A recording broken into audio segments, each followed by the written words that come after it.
사랑의 반대말은 미움이 아니라 무관심입니다. 누군가가 현대 사회를 네 가지 없는 것, 사무시대다라고 말을 했습니다. 무목적, 무감동, 무책임, 무관심의 사회다라는 말입니다. 많은 사람들이 목적을 가지고 살아야 하는데 목적 없이 살아갑니다. 감정이 살아있어서 감동할 때 감동해야 하는데 감정이 메말라서 감동할 때도 감동하지 못하는 사람들이 많이 있습니다. 책임져야 할 사람이 책임지지 않는 무책임할 때가 많이 있죠.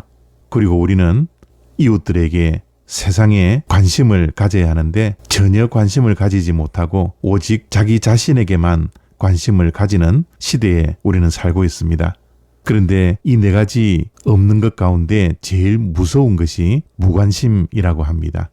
그리고 무관심 중에서도 제일 무서운 것은 영적 무관심입니다. 교회를 다니고 있지만 신앙생활을 한다고 하지만 하나님에 대한 무관심, 교회에 대한 무관심, 말씀과 기도와 신앙인의 삶에 대해서 관심을 갖지 않습니다. 그것이 영적 무관심이죠. 지금 사순절을 보내고 있습니다. 사순절에서 어떻게 살아야 할지에 대한 관심을 가지고 있습니까? 종말은 반드시 우리 모두에게 찾아옵니다. 그런데 그 종말에 대해서 관심을 가지고 있나요? 정말 이런 무관심의 주인공이 바로 나 자신이지 않습니까? 오늘 말씀을 통해서 어떻게 이런 무관심 속에서 깨어날지에 대해서 그 해답을 얻고자 합니다. 오늘 말씀 38절, 39절 말씀입니다. 홍수 전에 노아가 방주에 들어가던 날까지 사람들이 먹고 마시고 장가들고 시집가고 있으면서 홍수가 나서 그들을 다 멸하기까지 깨닫지 못하였으니 인자의 임함도 이와 같으리라. 아멘. 예수님께서는 마지막 때 그 종말을 노아의 때로 비유를 하고 계십니다. 그런데 그 노아의 때가 특별히 흉악범이 있는 것이 아니었습니다. 그저 오늘을 즐기고 먹고 마시는 일상에 매몰되었을 뿐이죠. 하지만 그 평범한 일상이 무서운 독이 되었습니다. 바로 하나님의 경고와 심판에 대해서 철저하게 무관심했던 것이죠. 노아의 때 사람들이 먹고 마시고 장가들고 시집 가는 것이 문제가 아니었습니다. 그것은 당연한 것이었습니다. 우리들도 일상생활에서 그렇게 하고 있죠. 그런데 그들은 하나님의 말씀에 대해서 무관심했던 것입니다. 종말에 대해서 무관심했던 것이지요. 어쩌면 자신들이 살고 있는 삶이 편안해서 혹은 너무 바빠서 주님 다시 오실 날을 잊고 산다면, 그리고 하나님의 말씀에 대한 무관심을 가진다면 그것이 바로 노아의 때와 다를 바가 없는 것입니다. 그리고 40절과 41절 말씀은 더욱더 우리에게 마음 아프고 날카로운 말씀을 예수님께서 하십니다.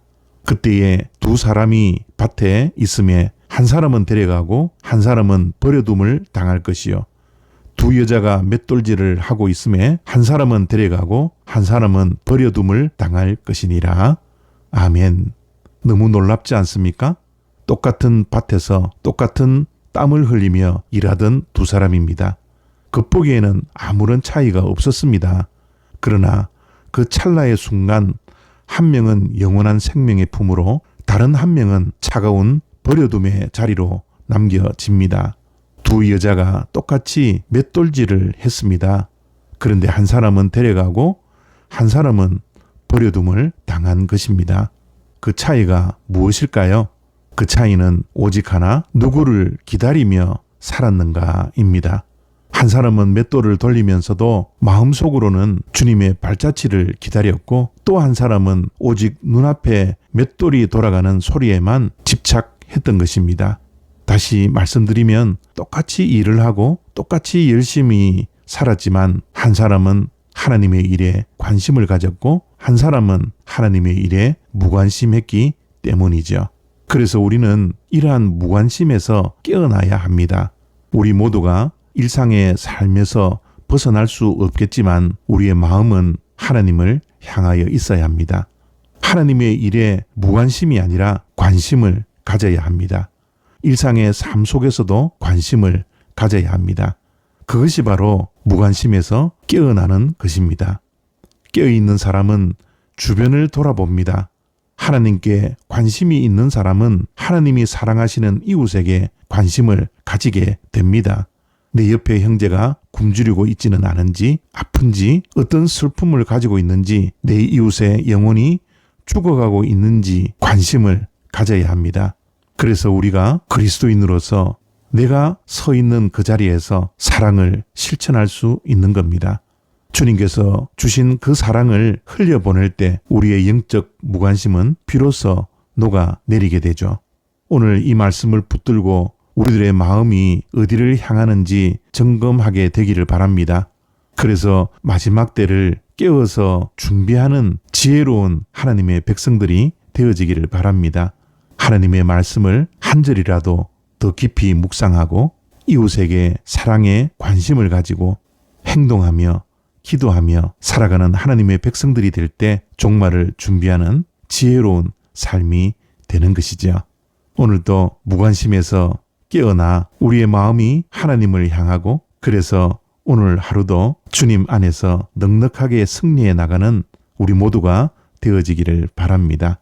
마지막이 언제인지 알지 못하지만 유비무환의 정신을 가지고 그날에 대한 관심을 가지고 깨어서 기도하며 준비하는 저와 여러분들이 다 되시기를 축복합니다. 감사합니다.